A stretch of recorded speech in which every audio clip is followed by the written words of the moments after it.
Hello everyone, today in this video we'll fight against the Adamas character of our world around us, and this time we will talk about elections, and I want to refer to one of my previous videos in which I was discussing uh, elections in life we make, and some of them are more important, some of them are less important, like our choices we make in life are very much important. For instance, the ones concerning the way how we want to raise our kids, if we have them, what values we want to preserve in our lives, what values we don't want to preserve, what's important for us and what's not important for us. But there are also choices we make during political elections. And there is a malicious remark by one of the previous majors of London, Mr. Ken Livingstone, who said that if the elections were about to change something, they would have been forbidden long ago. There is some truth in this malicious saying, but not fully true, because we know from the other side that elections are manipulated as much as they can be by any means, propaganda and so on, and not only. But on the other hand, we need to remember, as one of the greatest Polish theoreticians of civilization, Felix Koneczny, said, that the only purpose of the government is to stay in power. So if they have only this purpose, and this is actually true, so if people are aware of their own interest, of their own needs, and the mechanism how the power is distributed, especially in the republican and parliamentarian systems like we have now in many countries, when people are organized and they really sense their own interest, they can really make the government, people in the government feel that they are about to lose power. And by this game, they can play with the ruling group. So people in the government and managers of the corporations and the owners of the corporations, a population that is aware of its own interests, can press the government and the corporations to serve their own interest to some extent.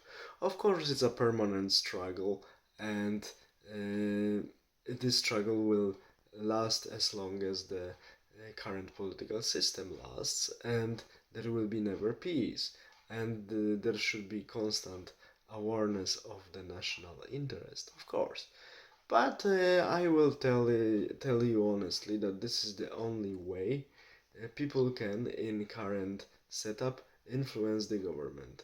By using the fact that the only purpose of the government is to keep the power, people have to make the people in the government and in corporations to feel threatened that they can lose this power, then they will be forced to some extent to serve the needs of the population. Otherwise, it will never happen. And we also need to remember that there are also other choices, elections that are more important in the political terms. I mean referendum. The referendum is a specific way of expressing the will of the nation, because each one who has citizenship and his or her rights are not limited by law, by some sentence, can vote and express his or her opinions on different topics. And that's why referenda are very also important, because this is a very good argument for the members of government of corporations. If they want to introduce some changes for their own benefits, we can always use the result of the referendum as the argument against it or for it. Depends if this planned change serves our purpose or not. So referenda, when they are organized, they shouldn't be boycotted by the voters. Voters should participate in them and express their own opinions, because this is another way, another set of arguments that can be used to force government, if the people in government want to stay in power, and we know they do, to force the people in government to do what we the people, want them to do. That's why referenda are much more important than any other types of elections, because they can be used directly to the results of referenda can be used directly to press politicians and to force them to do what population senses that it's in agreement with its own interest. The example I can give is the example of a European Union constitution that was rejected in national referenda in France and Netherlands because people didn't want European Union to be United States, actually United Socialist Republics of Europe. Somehow people didn't want this to happen. That's why this constitution was killed in French and Dutch referendum.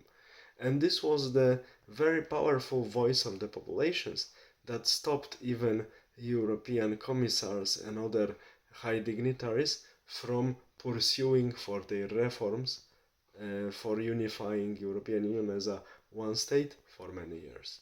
So we see that referendum has incredible power. We should make our people aware of their own power, their own interest, and try to influence our politicians and make them aware that if they want to stay in power, they need to serve the needs of population. All the best, have a nice day, bye.